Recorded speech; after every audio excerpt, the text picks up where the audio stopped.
자, 오늘 본문을 여러분들이 잘 이해하기 위해서는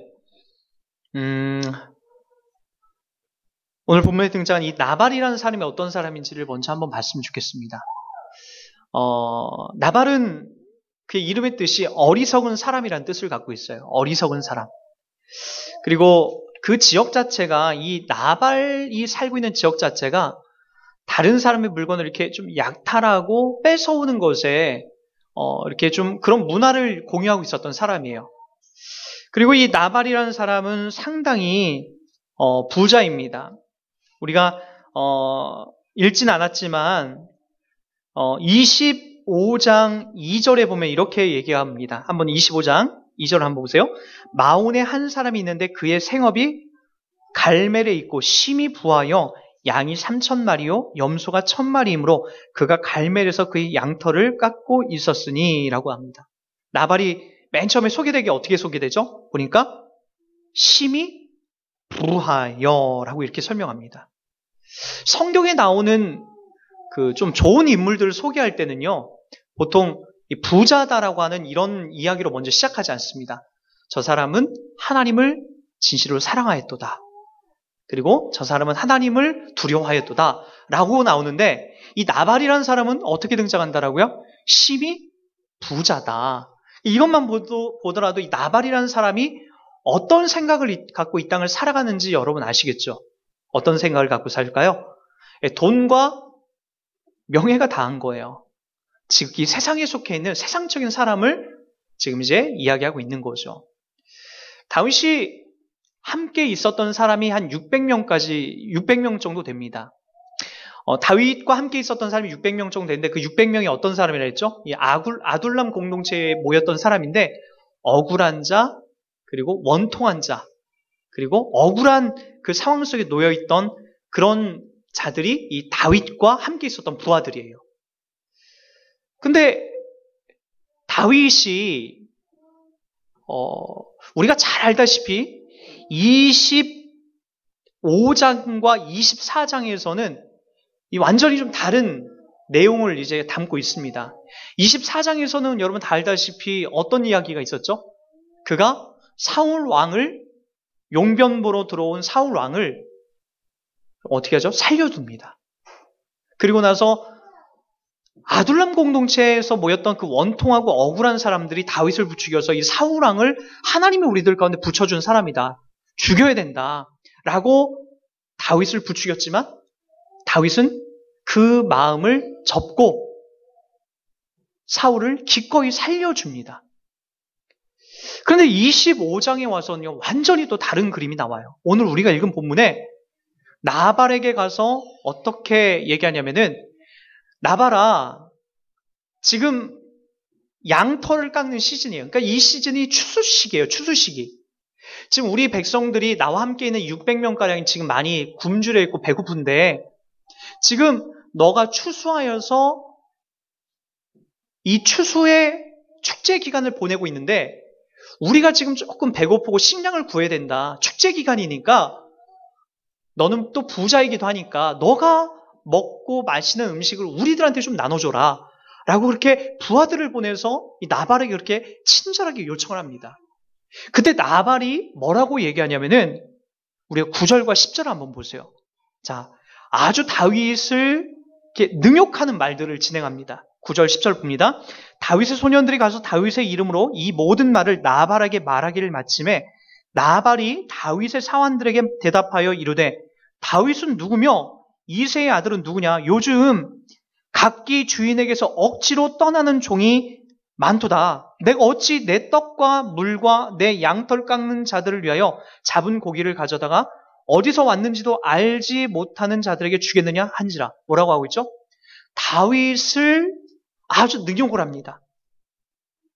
여러분, 추수기에는, 여러분 다 알다시피 이스라엘의 추수기에는 이방인들에게도, 종들에게도 그가 추수하여 나눈 곡식들을 함께 나누라라고 이 율법에 그렇게 명하고 있어요. 근데 이 나발은 지금 다윗을 알기를 뭐라고 얘기하죠? 야, 다윗이 누군지 난 모른다. 혹시 다른 주인의 종으로 있다가 그가 그 주인의 종으로서 이기가 싫어서 도망쳐 나온 사람이 아니냐. 다윗을 완전히 능욕하고 모멸하는 그 내용으로 지금 다윗을 평가합니다.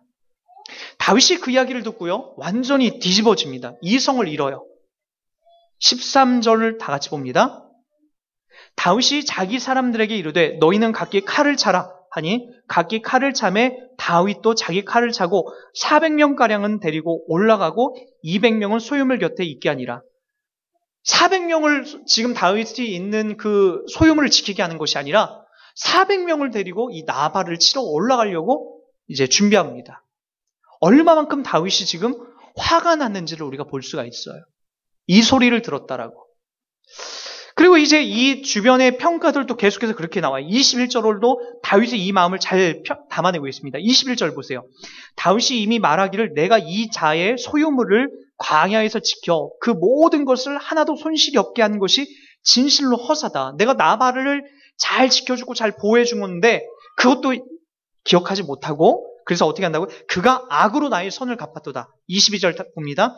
내가 그에게 속한 모든 남자 가운데 한 사람이라도 아침까지 남겨두면 하나님은 다윗에게 벌을 내리시고 또 내리시기를 원하노라. 하나님을 동원하여서 어떻게 하고 있죠? 내가 나발에 속해 있는 모든 남자를 한 사람도 남기지 않고 다 죽여버리겠다라고 하는 목적으로 나갑니다. 24절도 보세요. 그가 다윗의 발에 엎드려 이르되 내 주여 원하건대 이 죄악을 곧 나에게로 돌리게 하시고 여종에게 주의 귀에 말하게 하시고 이 여종의 말을 들으소서. 여기 보니까 이것을 뭐라고 하면 죄악이라고까지 얘기합니다. 이 이야기가 어떻게 이제 또 흘러가냐면은 여러분 알다시피 나발의 아내인 아비가일이 이 다윗이 나발을 죽이러 오겠다. 거기 있는 모든 사람을 재산을 다 없애버려 다윗이 화가 나서 지금 죽이러 올라오겠다라고 얘기합니다. 그때 이제 나발의 아니었던 이 아비가일은 상당히 지혜로운 여자였어요. 아비가일이 그 이야기를 듣고 다윗과 그의 부하들을 위해서 18절에 보면 이런 것들을 준비해 나갑니다. 18절 다 같이 봅니다. 아비가일이 급히 떡 200덩이와 포도주 2가죽 부대와 잡아서 요리한 양 5마리와 볶은 곡식 5세아와 건포도 100송이와 무화과 뭉치 200개를 가져다가 나귀에게 씻고라고 얘기합니다. 다윗이 치러 올라오는 그 노함을 다스리려고 지금 이렇게 준비합니다. 그리고 나서 또 23절부터 여러분 31절까지는 지금 다윗을 만난 아비가일이 다윗에게 지금 그의 마음을 돌이키기 위해서 계속 쏟아내는 이야기를 지금 하고 있습니다. 여기 보면요.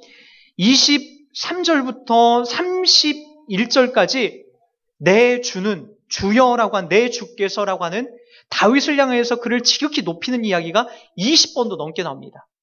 한번 다른 거 볼 필요 없고요. 26절을 보세요. 아비가일이 다윗에게 이렇게 얘기합니다.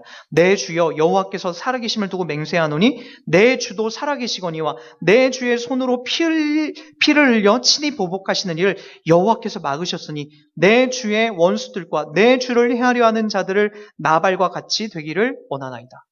다윗을 계속해서 내 주여, 내 주인님 이렇게 하면서 아비가일이 화내고 분노한 다윗의 마음을 잘 다스리고 있는 것을 볼 수가 있습니다. 여러분, 우리가 24장에서 봤던 다윗의 모습은 온데간데 없어요. 24장에서 다윗의 모습은 어땠다고 했죠? 그의 마음이 지금 사울 왕이 다윗을 죽이려 그의 앞에 나타나서 용변 보고 있는 그 모습을 하나님이 우리에게 맡겨준 내용이다. 사울을 하나님께서 죽이라고 우리에게 맡겨줬다라고 했던 그 다윗의 부하들의 이야기를 사울은 어떻게 하죠? 아니다. 기름 부은 종을 내가 함부로 어떻게 죽일 수 있느냐라고 하면서 그의 목숨을 부재하고 살려줍니다. 오늘은 어떤 거예요? 기껏 음식 몇 개 안 줬다라고 지금 다윗은 분노하여서 그를 완전히 나발을 죽이고 그에게 속해 있는 모든 남자들 다 죽여버리겠다라고 여러분 분노하여 지금 올라가고 있는 모습을 볼 수가 있습니다. 왜 이렇게 다를까요? 다윗은 왜 이렇게 다른 거죠? 오히려 여기 보니까 하나님의 그 귀한 임재가 잘 전달되지 않은 아비가일이 더 지혜롭고 더 은혜롭게 보이지 않습니까? 뭐라고 얘기하죠? 18절에 보니까 선물을 준비하고 23절부터 31절까지의 내용을 요약하면은 내 주여 참으소서, 내 주여 참으소서, 여호와께서 이것을 기뻐하지 않습니다 라고 하면서 그렇게 이야기를 해나갑니다. 결국에 나중에 다윗이 아비가일의 이 중재를 통해서 마음을 차분하게 다스립니다. 그리고 나서 32절부터 35절에 다윗이 담아내고 있는 고백을 보세요. 32절부터 35절입니다. 다윗이 아비가일에게 이르되 오늘 너를 보내어 나를 영접하게 하신 이스라엘의 하나님 여호와를 찬송할지로다. 또 내 지혜를 칭찬할지며 또 내게 복이 있을지로다. 오늘 내가 피를 흘릴 것과 친히 복수하는 것을 내가 막았느니라. 나를 막아 너를 해하지 않게 하신 이스라엘의 하나님 여호와의 살아계심을 두고 맹세하노니 내가 급히 와서 나를 영접하지 아니하면 밝은 아침에는 과연 나발에게 한 남자도 남겨두지 아니했으리라 하니라. 자, 다윗은 지금 그렇게 고백을 해요. 아비가일 너로 인해서 너가 지혜롭게 행동해서 너가 이 일을 잘 막아서 하나님께서 너를 통하여서 너를 사용해서 이 일이 원수 갚는 일로 피해 혈투로 끝나지 않았다라고 그렇게 얘기를 합니다. 여러분, 다윗은 이렇게 좌충우돌하는 모습을 25장에 와서 보여줍니다. 또 우리가 사무엘상도 이렇게 보이지만 사무엘 하에도 이와 비슷한 이야기가 또 보여지죠. 그게 뭐였죠? 밧세바를 범하는 사건이에요. 우리아의 아내 밧세바를 범하고 우리아를 전쟁터에다 죽이는 일이 또 사무엘 하에 또 그대로 보여집니다. 여러분, 제가 누차 말씀드리지만 성경은 어느 한 사람을 이렇게 영웅시하는 이야기를 하려는 게 아니에요. 무엇을 보여주려고 하는 거죠? 여러분, 성경에서 가장 중요하게 얘기하는 것은 어느 한 사람을 딱 보여주고 야, 이 사람 하나님 잘 섬기니까 복을 받지 않느냐, 그런 모델을 우리들 가운데 보여주려는 게 아니에요. 무엇을 보여주려고 하는 거죠? 하나님께서 택하고 하나님께서 구해낸 하나님의 자녀로서 불러낸 한 사람이 하나님을 향하여서 어떻게 바뀌어가는지를 봐라. 인간이 실패와 좌절과 절망 속에서도 죄를 만들어낸 그 자리에서도 하나님은 신실하게 어떻게 그것을 만들어가는지를 봐라. 그래서 여러분, 이걸 보셔야 됩니다. 하나님이 떠난 사울 왕의 자리와 다윗의 자리, 그리고 사울 왕을 넘어서 그 다음에 또 등장하는 누구죠? 나발의 자리와 다윗의 자리를 여러분들이 잘 보셔야 됩니다. 하나님께서 붙잡아가는 인생과 하나님이 없는 인생, 그 인생이 얼마만큼 그렇게 극명하게 바뀐지를 봐야 되는 거예요. 여러분, 이러한 마음으로 원수 갚는 마음으로 다윗이 올라갈 때 누구를 하나님이 예비하시죠? 아비가일을 예비하세요. 그래서 누구를 막죠? 다윗이 지금 범죄하여 하나님의 마음을 노할 그 마음을 막는 곳에 아비가일을 등장시켜서 다윗의 그 분노와 그 화를 잠잠케 하는 자리로 흘러간다는 거죠. 결국엔 다윗이 무슨 고백을 하죠? 하나님께 찬송할지어다, 하나님 앞에 찬송할지어다 라고 얘기합니다. 우리 32절에도 나오지 않습니까? 다윗이 아비가일에게 이르되 오늘 너를 보내어 나를 영접하게 하신 이스라엘의 하나님 여호와를 찬송할지어다. 이게 보이는 거예요. 여러분, 여기서 우리가 꼭 깨달아야 될 것이 있어요. 여기서 성경 속에서 나오는 주는 누군죠? 하나님이에요. 다윗이 아니에요. 다윗이 여기 많이 이렇게 보이는 것 같지만 다윗이 주가 아니라 바로 여호와 하나님께서 주예요. 객은 누구죠? 다윗이에요. 하나님만이 성경 속에 등장하는 주인이 되시는 거고, 우리 인간은, 다윗은 여러분 내일의 나를 과신하거나 자신할 수 없는 모습이 우리 인간들의 모습이라는 거죠.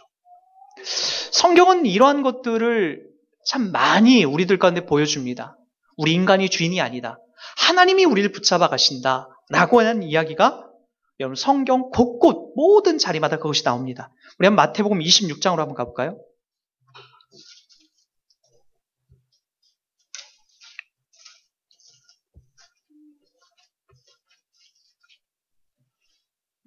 마태복음 26장 31절부터 35절을 보세요.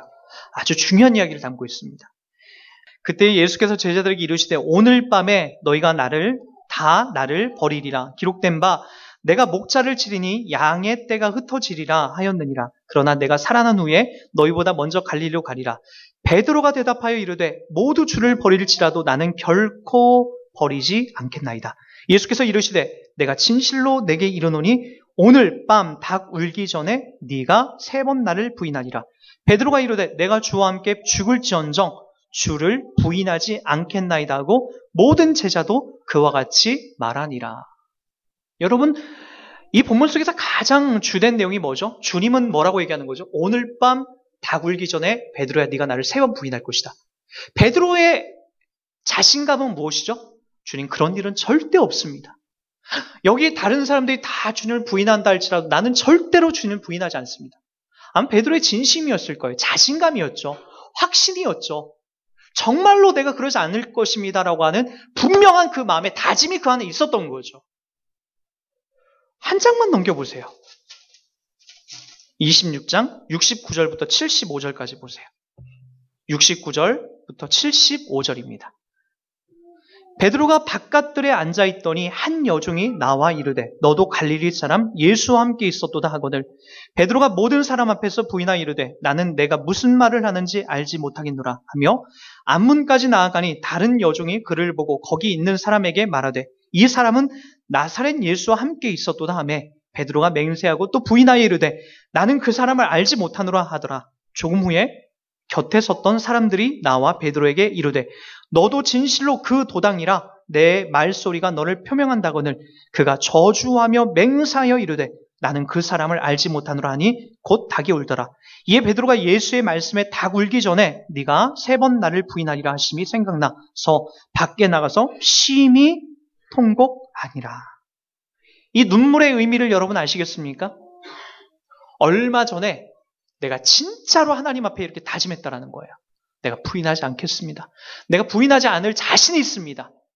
그렇게 다짐했던 그 모습이 불과 하루도 지나지 않아서 여기 보니까 그에게 이런 질문을 하는 것은 비자라고 해서 이 대제사장 뜰에서 일하고 있는 아주 연약한 여자들이에요. 연약한 여자들이 예수에게 그 베드로에게 뭐라고 하냐면은 너 예수와 함께 있었던 그 제자 베드로 맞잖아 라고 얘기해요. 그 여자의 그 이야기를 듣고 베드로가 도망가 버립니다. 아니라고. 그렇게 3번을 하고 3번째는 뭐라고 하냐면은 그가 저주하여 맹세하여 이래. 누구를 저주하는 겁니까? 예수를 저주하는 거예요. 자기 목숨 부지하려고 내가 예수를 저주하고 맹세해서 내가 얘기하는데 난 저 예수 모른다. 그러고 나니까 닭이 울기 시작하는 거예요. 누구의 말대로 그대로 흘러가죠? 베드로의 호언장담도 흘러가는 것이 아니라 베드로의 이 확신과 결연에 찬 신앙 고백에 의해서 그것이 흘러가는 것이 아니라 예수님이 말씀하신 것대로 흘러가더라는 거예요. 여러분, 신앙이란 이런 거예요. 신앙이란 여러분들에게 근거를 두는 게 아니에요. 여러분들이 어떤 날은 헌금도 많이 하고 기도도 아주 뜨겁게 하면 그리고 성경 말씀도 매일매일 아주 많이 보면 그리고 어느 날 기도원을 갔다 오면 여러분 마음이 너무나 뜨거워서 뭐든지 다 할 것처럼 그렇게 할 때가 있어요. 그러나 여러분, 그것에 속아나면 안 됩니다. 신앙이라는 것은 내 마음이 이렇게 풍선처럼 부풀어 올랐을 때가 진짜가 아니에요. 신앙이라는 것은 나에게 근거를 두는 것이 아니라니까요. 내가 뭘 끊고, 내가 뭘 버리고, 내가 화를 안 내고, 내가 성경을 많이 읽은 그 자리가 진짜가 아니라 어디에다 근거를 두냐면은 우리가 예수에게 근거를 두고 나가는 거예요. 이걸 여러분들이 많이 놓쳐요. 그래서 여러분, 전 참 그런 부분들이 아쉬워요. 내가 기도원 가면 회복될까? 성경을 내가 올해 3독을 하면 회복될까? 내가 금식을 하고 철야 기도를 하면 회복될까가 아니라고요. 그런 자리로 우리가 회복되는 것이 아니라 나의 근거가 어디에 있는지를 확인하는 거예요. 여러분 삶도 보세요. 베드로도 보시고 다윗도 보세요. 어제 다윗은 사울 왕을 눈앞에서 칼로 찔러 죽일 수도 있지만, 나의 원수를 칼로 찍어 죽일 수도 있지만, 그렇게 하지 않고 어떻게 하죠? 어떻게 하죠? 살려둡니다. 어떻게 살려두죠? 죽이지 않고 그를 그대로 보내줍니다. 그거에 목적을 둬요. 그랬던 다윗이 오늘은 어떻게 행동하죠? 오늘은 우리한테 식량을 주지 않았다라고 하는 그 이유 때문에, 우리를 환대하지 않았다는 이유 때문에 부하들을 데리고 올라가서 죽이는 그 자리로 그가 나가더라는 거죠. 여러분, 우리의 신앙의 모습에 이러한 잘못된 일들, 오늘 괜찮다가 내일 어그러지는 이런 일들이 우리들 가운데도 매일매일 찾아올 수 있습니다. 여러분, 어그러질 때 여러분 모습을 잘 확인해야 됩니다. 에이, 이 신앙이고 뭐고 다 아닌가 봐. 뭐 하나님이고 뭐고 다 틀렸나 봐. 그런 자리가 아니에요. 여러분에게 자꾸 근거를 두고 여러분의 감정에 의해서 그것을 적용을 하고 나가니까 여러분 자꾸만 우리가 이런 혼란스러운 문제가 여러분에게 채워지게 되는 거죠. 우리의 그럼 신앙의 근거는 어디다 둬야 되는 겁니까? 우리 한번 고린도후서 4장으로 한번 가보도록 하겠습니다. 고린도후서 4장 7절부터 10절까지입니다.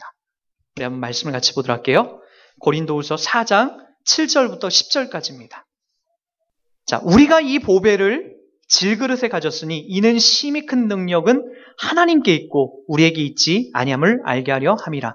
우리가 사방으로 우겨쌈을 당하여도 쌓이지 아니하며 답답한 일을 당하여도 낙심하지 아니하며 박해를 받아도 버림받지 아니하며 거꾸러뜨림을 당하여도 망하지 아니하고 우리가 항상 예수의 죽음을 몸에 짊어짐은 예수의 생명이 또한 우리 몸에 나타나게 하려 함이라. 아주 중요한 얘기를 합니다. 우리가 이 보배를 질그릇에 가졌답니다. 보배가 누구죠? 예수 그리스도입니다. 예수 그리스도를 어디에다 가졌다라고요? 질그릇에 가졌다는 질그릇에. 그래서 여러분 이 이야기가 어떻게 올라가냐면은 이는 힘이 큰 능력이 누구에게 있다? 목사에게 있다? 부흥 강사에게 있다? 40일 새벽 기도한 사람에게 있다? 금식 기도한 사람에게 있다? 성도에게 돈 많은 사람이 아니라 누구에게 있다? 하나님께 있다라는 거예요. 힘이 큰 능력은 하나님께 있고 우리에게 있지 않다라는 것을 질그릇이라는 표현을 끌어다가 그것을 사용합니다. 질그릇은 뭐죠? 매일 깨지기 쉬운 그릇이에요. 매일 떨어뜨리면 쨍그랑하고 깨지는 여러분들이에요. 여러분 누구한테 한 소리 들으면 마음이 와르르 무너지죠. 팽 하고 깨지고 말죠. 돈이 없으면 억울해서 못 살죠. 여러분 내 자식이 잘못되면 잘 되는 사람 자식들을 보면서 열이 나죠. 깨지죠. 내가 금방 우리 깨져요. 아내가 뭐라고 하면 깨집니다. 남편이 뭐라고 하면 와장창 무너지죠. 우린 매일같이 질그릇 속에 갖고 사는 그런 존재라고요. 그래서 여러분 능력이라는 것이 나한테 있는 게 아니에요. 무슨 질그릇이 능력이 있습니까? 던져지면 깨지는 건데. 내가 아니라 그 질그릇 속에 오신 그 주님이 능력이 있는 거예요. 나같이 연약한 이 질그릇에 찾아오신 주님이 능력이 있는 것이 질그릇과 같은 나에게 무슨 능력이 있겠습니까? 그래서 여러분들이 예수를 잘 믿어도 이런 일들이 오는 거예요. 우리가 사방으로 우겨쌈을 당하는 거예요. 답답한 일도 당하는 거예요. 질그릇이기 때문에 당하는 거예요. 9절에도 박해를 받는 거예요. 박해를 받는 거예요. 그리고 거꾸로뜨림도 당하는 거라고요. 우리가 다 이와 같은 삶을 사는 거라고요. 다윗도 마찬가지죠. 분노하고 화가 나서 열불 딱지 나서 죽이러 가는 거예요. 그게 바로 다윗이라고요. 영웅이 아니라 연약한 다윗이라고요. 우리와 성정이 똑같은 그런 모습이라고요. 여러분과 제가 다 이 자리에 서 있는 사람들 아닙니까? 그러나 여러분 우리가 꼭 기억해야 될 것이 있습니다. 근본적으로 우리가 그런 존재지만 우리가 사방으로 우겨쌈을 당해도 성경은 뭐라고 했냐면은 쌓이지 아니한다라고 해요. 쌓이지 않다는 거예요. 답답한 일을 당해도 낙심하지 아니한다는 거예요. 박해를 받아도 버림받지 아니한다는 거죠. 거꾸로 뜸을 당해도 망하지 않는다라는 거예요. 왜요? 우리 안에 이 질그릇 안에 누가 있기 때문에 심히 큰 능력을 갖고 계신 하나님이 우리와 함께하고 있기 때문에 예수가 우리 안에 있기 때문에 우리가 궁극적으로 망하지 않는다라는 거예요. 다윗을 다시 한번 찾아가 볼까요? 다윗은 여러분 다 알다시피 상승 곡선을 갔다가 내려갔다가 또 올라갔다가 내려갔다는 것을 반복합니다. 그런데 여러분, 다윗은 그런 인생을 여정을 가면서도 계속해서 우리가 확인할 수 있는 건 뭐죠? 하나님이 그를 떠나지 않습니다. 하나님이 그와 함께하고 있어요. 대신에 사울 왕은요, 나발은요, 뭔가 되는 것 같으면서도 결국엔 끝나고 만다라는 거예요. 멸망한다라는 거죠. 다윗은 그의 왕위가 영원하여서 결국에 누구를 하나님이 보내시죠? 바로 이새의 줄기를 통해서 예수 그리스도를 이 땅에 오셔서 영원한 하나님의 나라를 만들어 가시더라는 거예요. 하나님이 그와 함께함으로써 만들어내는 말할 수 없는 기쁨이요 영광이 되는 거죠. 우리에게도 마찬가지입니다. 우리에게도 누가 함께하고 있는 거죠? 하나님 아버지께서 매일같이 깨지기 쉬운, 아니 깨지고 많은 우리들을 위해 함께하셔서 우리와 함께하시고 우리 위해 역사하시고 우리를 붙잡아서 하나님의 자녀된 이 놀라운 은혜를 빚어가시고 만들어가는 거죠. 그래서 여러분 10절에는 이렇게 얘기합니다. 우리가 항상 예수의 죽음을 몸에 짊어짐은, 예수의 죽음이 뭐죠? 그 십자가죠. 그 고통과 고난을 우리가 짊어지는 거예요. 왜요? 예수의 생명이 또한 우리 몸에 나타나게 하기 위함이라는 거죠. 이러한 고난과 고통과 아픔, 이런 사망을 우리가 기꺼이 담아내는 것은 예수와 똑같이 우리도 이 다음에 살아나기 위한 그 자리로 가기 위함이라는 거죠. 어떤 의미인지 알겠습니까? 사망이 오고 절망이 이 땅 가운데 오지만 예수 믿어도 그것이 여전히 찾아오지만 결국엔 우리를 어떻게 하신다? 부활케 하신다. 살려내신다. 그것이 우리들 가운데 약속된 분명한 이야기라는 것을 우리가 믿고 나갔으면 좋겠습니다. 여러분, 오늘 우리가 살아가는 신앙의 일상 속에서도 여러분에게 동일한 일들이 벌어집니다. 깨지기 쉽고 무너지기 쉬운 우리들입니다. 그러나 하나님이 우리와 함께하고 있다라고 하는 것 때문에 여러분, 우리는 절대로 망하거나 끝나지 않고 하나님의 나라가 우리 위에 영원히 함께하는 것을 기억하시고 나가시기 바랍니다.